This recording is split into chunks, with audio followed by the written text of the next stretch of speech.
Welcome to PsycheSeek. Today, we delve into the wisdom of Dale Carnegie, the master communicator, and his groundbreaking book, How to Win Friends and Influence People.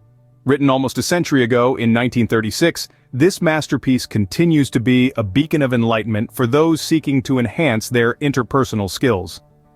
Carnegie's insights, rooted in a deep understanding of human nature, transcend the boundaries of time, making their relevance undiminished in our hyper-connected digital age. This book is not just a guide to win friends or influence people, but a roadmap to building meaningful relationships, fostering empathy, and nurturing a charismatic personality. With millions of copies sold worldwide, it's clear that Carnegie's wisdom has stood the test of time. So are you ready to dive into the top 10 life lessons from this timeless masterpiece? Buckle up! Starting with an essential human need: appreciation. Carnegie believed in the profound power of genuine appreciation. He suggested that the desire to feel valued is fundamental to us all. So when we express sincere appreciation, we tap into this universal desire, often creating a ripple effect that can transform relationships. Now consider criticism. It's easy to point out what's wrong, but Carnegie argued that it rarely leads to positive change. Instead, it can breed resentment and damage relationships. Think about it. How do you react when someone appreciates your efforts versus when someone criticizes you? A kind word of appreciation can lift your spirits, motivate you, and make you feel valued. On the other hand, criticism can leave you feeling deflated, defensive, and devalued. This applies to our interactions with others as well. So we should strive to express much more appreciation and less criticism. Remember, a little appreciation can go a long way in building strong relationships. Moving on to a skill we often underestimate: listening. Active listening, to be precise. It's not just about hearing words, but understanding the emotions and intentions behind them. It's like deciphering a hidden language within a conversation. And why is it so important? Because it's the cornerstone of any meaningful relationship. When you actively listen, you're telling the other person, "I value your thoughts and feelings, you matter." It's a silent yet profound gesture of respect. And the beauty of it is, it's a skill that can be honed. Start by being fully present in conversations, avoiding distractions, and providing feedback that shows you're truly engaged. Psychologically, being heard and understood triggers a sense of affirmation and validation within us. It boosts our self-esteem and fosters trust. So, next time, lend an ear with intent. It's more powerful than you think. Ever wondered why it feels so good when someone remembers your name? Well, it's because our names are deeply tied to our identity and individuality. It's the sweetest sound to our ears, and when someone remembers it, it gives us a sense of importance and respect. It's a simple yet powerful tool to win friends and influence people. Now you might be thinking, "I'm terrible at remembering names." Don't worry, you're not alone. Here are a few techniques to help you out. Try repeating the person's name during the conversation, or associate their name with a distinctive feature or something memorable. But why does this work? Psychologically, it's about recognition and personalization. By remembering and using someone's name, you're recognizing them as an individual, and that's a powerful form of validation. So next time you meet someone, make a conscious effort to remember their name. A name is not just a tag, it's an identity. Remembering it shows respect and care. People love to talk about themselves, and Carnegie knew this very well.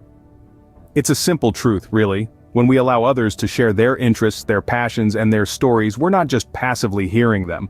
We're actively showing them that we value their experiences and perspectives. This, in turn, fosters deeper, more meaningful connections. It's not just about idle chatter, it's about understanding, empathy, and the shared human experience. This brings us to a concept that psychologists call self-disclosure. It's the process by which individuals reveal personal details. This could be about themselves, their thoughts, or their feelings, which typically leads to increased trust and social bonds.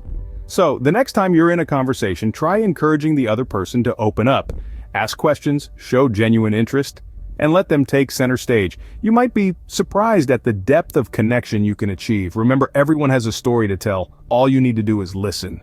Arguments. They're relationship destroyers. But can we avoid them? Dale Carnegie certainly thought so. He believed that arguments are futile because no one truly wins. Even if you conquer in debate, you may leave the other person feeling defeated, and that breeds resentment. So what's the alternative? Carnegie advised us to steer clear of arguments by fostering an atmosphere of agreement. Finding common ground is key. When a difference of opinion arises, approach the dialogue tactfully. Respond with empathy, not antagonism. It's crucial to respect the other person's perspective, even if you disagree. Instead of arguing, ask questions. Encourage them to share their thought process. This strategy not only prevents the escalation into an argument, but it also promotes understanding and strengthens the bond. It's about effective, empathetic communication. Remember, it's not about who's right, but what's right. Arguments may win the situation, but lose the person. Choose wisely. Praise, the fuel for motivation, but how does it compare to criticism? Let's delve into this fascinating concept from Dale Carnegie's masterpiece. Praise, when genuine and specific, can uplift spirits and inspire action. It's like a ray of sunshine on a cloudy day, sparking joy and enthusiasm. On the other hand, criticism, often regarded as a necessary evil, can be demoralizing and discouraging. It's like a thorny bush along the path of progress, causing pain and reluctance. From a psychological perspective, positive reinforcement, such as praise, strengthens an individual's desire to repeat the praised behavior. It boosts self-esteem and fosters a sense of accomplishment. But hold on, it's not about mindlessly showering praises, it's about striking a balance. Praise for the efforts, praise for the progress, and when it comes to areas of improvement, provide constructive feedback. Remember, it's like tending a garden where praise is the sunshine and constructive feedback is the water. Both are needed in the right amounts for growth. Praise sincerely and watch the magic unfold. Everyone wants to feel important. Are you making them feel so? Let's delve into this often overlooked aspect of human relationships. We all have an innate desire to feel valued, to know that we matter, and that our presence makes a difference. It's not about inflating egos, but about acknowledging the unique contributions each one of us makes. So, how can we make others feel important? Simple gestures can go a long way. Show genuine interest in their thoughts and ideas. Listen attentively when they speak. Compliment them on their achievements, no matter how small. Express gratitude when they do something for you. These actions convey respect and admiration, making people feel valued. But remember, sincerity is key. People can sense insincerity a mile away, so don't just go through the motions, be genuine in your interactions. The role of empathy and validation cannot be overstated. Understand their perspective, validate their feelings. This fosters deeper connections and builds stronger relationships. Value others and they'll value you. Change is hard. Influencing change in others is even harder. Dale Carnegie understood this, and he offers us a roadmap to navigate this often tricky terrain. His advice? Encourage change without causing offense or resentment. To do this, we need to approach the situation with empathy. It's about understanding the other person's perspective and working with them rather than against them. It's about providing positive reinforcement for the behaviors we want to see rather than condemning those we don't. This approach is rooted in psychology. We're more likely to be open to change when we feel understood and appreciated. On the other hand, when we're met with criticism, we tend to become defensive and resistant. In the real world, this might look like offering constructive feedback instead of criticism, or offering a solution instead of pointing out a problem. Remember, the goal is to influence change with empathy, not authority. Communication is not just about words, it's also about what's unsaid. You see, our gestures, facial expressions, and how we hold ourselves speak volumes. This is nonverbal communication, a silent language that often conveys more truth than words ever could. It's like a mirror that reflects our thoughts, emotions, and intentions, giving others a glimpse into our inner world. Similarly, the tone of our voice holds significant power. It can express a spectrum of emotions, from joy and excitement to anger and disappointment. It's not just what we say, but how we say it that shapes the perceptions of those around us. So, how can we enhance our nonverbal communication skills? Start by becoming more self-aware. Pay attention to your body language and tone in different situations. Practice mirroring the positive body language of others. And remember, authenticity is key. Forced or fake body language can be easily spotted. Master the unsaid and you master the conversation. So, there we have it. The top 10 life-changing lessons from Carnegie's masterpiece. This journey we've embarked upon, deep into the wisdom of how to win friends and influence people, has truly been a revelation. Let's take a moment to reflect on the significant takeaways from this timeless classic. Our first stop was the power of appreciation. We learned that genuine appreciation is a potent force, much more impactful than criticism. By expressing our sincere gratitude to people, we not only make them feel valued but also foster stronger relationships. Next, we delved into the art of listening. Active listening, we discovered, is a crucial element in building meaningful relationships.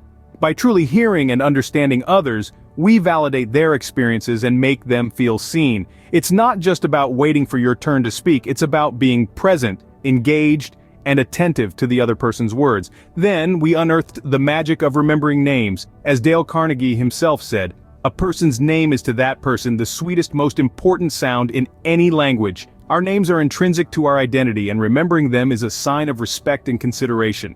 It's not always easy, but with practice and a few handy techniques, we can all become better at it. Our journey continued with the power of encouraging others to talk about themselves. This is not about being manipulative or self-serving. It's about showing genuine interest in others and letting them share their passions, dreams, and stories. This openness fosters deeper connections and mutual understanding. It's about the psychological concept of self-disclosure, the sharing of personal information that helps us feel closer to others. We then explored the art of avoiding arguments. As Carnegie wisely advises, the only way to win an argument is to avoid it. Arguments can corrode relationships and leave lasting damage. Instead, we should strive for empathetic communication, seeking to understand before being understood. It's about finding common ground and working towards resolution, not victory. Our next lesson was the power of praise. We learned about the profound impact of positive reinforcement, how it motivates and uplifts, and how it can be a far more effective tool than condemnation or criticism. But it's also about balance. Praise must be genuine and balanced with constructive feedback to be truly effective. Then we delved into the importance of making others feel important. We all have a fundamental need to feel valued and recognized. We cultivate deeper connections and mutual respect by sincerely making others feel important. It's all about empathy, validation, and genuine interest in others. We also learned how to influence change without resentment. It's about tactfully encouraging change in others without causing offense or resentment. It's about understanding the psychology behind these methods and applying them deftly in our daily interactions. It's not about manipulation, but about fostering growth and improvement in a respectful and positive manner. Finally, we discussed the role of body language and tone. Nonverbal communication is a powerful tool in our interpersonal toolbox. Our tone of voice, facial expressions, and body language often speak louder than words. We can enhance our communication skills and build stronger relationships by becoming more aware and intentional with our nonverbal cues. This journey through Carnegie's wisdom has been enlightening, but it's only the beginning. These lessons are not just theories to be understood, but practices to be applied in our daily lives. They are tools that can help us navigate our relationships more effectively at home, at work, or in any social setting. They are the keys to winning friends and influencing people. Thank you for joining us at PsycheSeek. We hope you found value in this exploration of Dale Carnegie's timeless wisdom. We encourage you to apply these lessons in your life and share your experiences. Drop your thoughts in the comments below and stay tuned for more wisdom. Remember, the journey of self-improvement is a lifelong endeavor, and every step, no matter how small, counts. So keep learning, keep growing, and keep striving to be the best version of yourself. And with that, we wrap up our journey through the top 10 life-changing lessons from How to Win Friends and Influence People. Remember, the real magic happens when you take these insights and apply them in your day-to-day interactions. It's not just about understanding these principles, it's about living them. So go out there, apply these lessons, and see the transformation unfold. Thank you for joining us at PsycheSeek. Drop your thoughts in the comments below, and stay tuned for more wisdom